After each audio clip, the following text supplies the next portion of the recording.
I want to first take a little bit of time to talk to you about some things that are important to me, that are important to the Chamber, and my guess is that they're very important to you as well.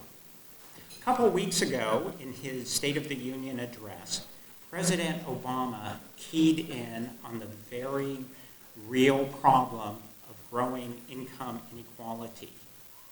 Everywhere you turn, the refrain is the same. The rich are getting richer, the poor are getting poorer. The way they say this gives the impression that it is the result of something unsavory. It's never quite said why, but the impression is always there. For the president, the solution is a transfer from the wealthy to the poor. This would be accomplished by increasing the minimum wage, introducing paid sick leave and paid family leave, and subsidized child care. But let me be clear, raising the minimum wage, no matter how high you raise it, will never get anyone into the top 1%. It is a quick and easy, feel-good gesture which has little value. Understanding why there is a growing disparity is really the key to understanding what needs to be done to help people. It's no secret, but it's rarely discussed. People with good educations who work hard over their lifetimes tend to do better. But this even is a little bit too simple. When you dig deeper, you find that it is skill that differentiates who wins and who doesn't. This is a conversation that we need to have, but not just at the national level, in our schools and in our homes as well. The skills that our children are going to need to succeed in the world are what is important. Back in the olden days, when I was a kid, a college education magically opened doors. If you graduated from college, you were almost guaranteed a job and success. All dutiful teachers and parents repeated the mantra over and over, go to college and you will succeed. Unfortunately, it is still being repeated. The purpose of education has become to prepare us for the next stage of education, not for life. How often do we hear, or do we say, pursue your passions, go to college, and you're going to be guaranteed a job? And today, how many kids with college educations are living at home, working at marginal jobs with astonishing amounts of debt? They have an education, but they don't have the skills that the economy demands and was willing to pay for. This process of college or nothing has also led to the denigration of many professions that require a huge amount of skill, but not necessarily an advanced degree. A couple of weeks ago, one of my neighbors had a sink that backed up. Plumber came to the house, opened up the sink, took about 15 minutes, handed her a bill for $250.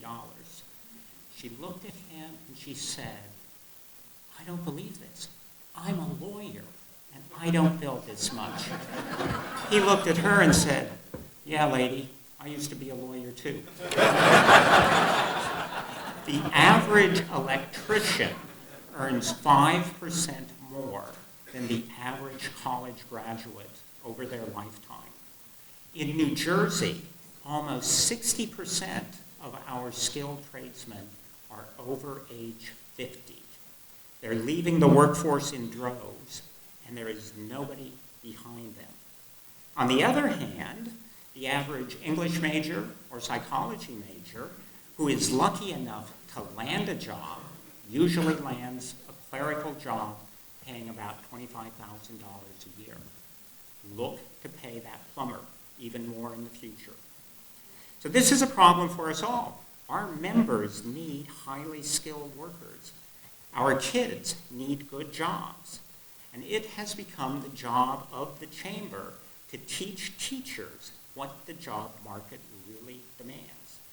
For instance, did you know that a welder, a job in high demand, starts out at about $70,000 a year? A painter in a dealership auto shop will make over $100,000 a year. Recently, I got to know a young man, graduated from Penn. Ivy League education, economics major, went to work on Wall Street, didn't like it, didn't like the business at all. He decided to pursue his passion, which was cars. He went back to school, went to Lincoln Tech, got certified as an auto mechanic, got a job with BMW, worked his way up. He's now a service writer for BMW. He makes about $150,000 a year. The next step in his career ladder is to become the service manager. That job's going to pay about $250,000. This man does not put on his resume that he went to college. Because in that industry, it would be something that they would look askance at. So he denies that he went to Penn. You know, can you imagine what his mother thinks, paying for Penn and not even having him put it on the resume? So next month, the Chamber's Education Committee will be hosting its annual Business Educators Breakfast. And we will be talking to teachers and guidance counselors about what kind of opportunities there are in the workplace. If you would like to join us, either to contribute or to learn, feel free. We all need to learn more about what is out there, and we all need to be willing to have this discussion with our kids. Hey, Jane, what kind of job are you going to get after I pay for all this college education? You know, this is not an easy conversation to have. Several years ago, my family was in Turkey, and we were visiting Troy. I have a passion for history. My younger son, who was in high school at the time, and I were walking around Troy, and we were talking about the Trojan War and the Iliad, the movie Troy. And he turned to me and he said, "You know, Dad, I want to be an archaeologist." And my stomach tied in knots. How do I tell him? Hey, you know, get a degree in archaeology, and the best job you can expect to have is working on a highway road crew, because all highway road crews have to have a consulting archaeologist just in case they dig something up. And that's where most archaeologists go. Fortunately, my son went to his mother and said, "So, Mom, how much does an archaeologist make?" She said, "Well, you know, if you get a college professorship and if you publish a book, you can do okay." He said, "Well, can I live in a house like we live in? We live in Maplewood. We have a nice house, not extravagant, but nice." He said, "Well, you know, that may be pushing it a little bit." He changed his mind, decided he did not want to become an archaeologist. I'm happy to say he's graduating from American University this spring. He'll be starting a master's program in applied mathematics in the fall, with the expectation of getting a PhD in economics. Now, there's another parent that I know whose daughter, when she was looking at college, had a passion for pursuing the performing arts. He told her that was okay, but she better have a backup plan. She did, and when she graduates this spring, she'll be starting to work at Price Waterhouse. So thank God she had a good backup plan. Now, most of us here are really lucky. We can have these discussions with our children. There are a lot of folks, however, who are not so lucky. And if we forget about them, we will truly move further and further apart. A number of years ago, I attended the graduation of Elizabeth High School. Had the largest graduating class in history. 1,200 seniors were graduating.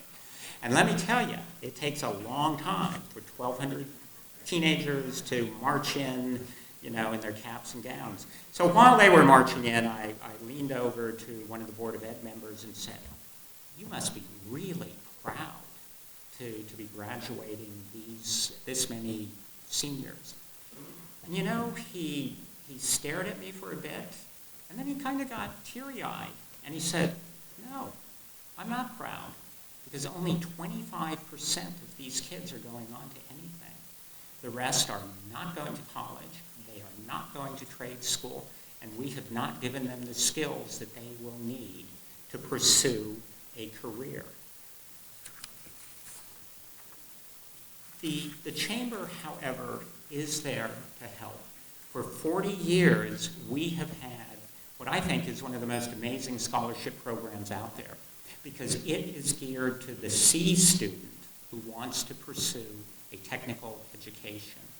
Over the years, we've helped hundreds and hundreds of kids go on and get training.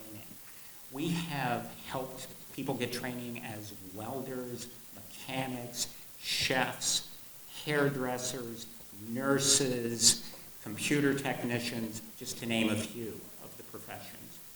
More and more often, we're also doing 4-year degree programs that have a career goal at the end of it. Last year, we gave out 20 scholarships. Now, we should be giving out 100 scholarships or more each year. But frankly, the scholarship fund is starved for resources. We are not able to meet anywhere near the demand of the applications that come in. And that's really why I'm here talking to you tonight, because we need your support for that scholarship program.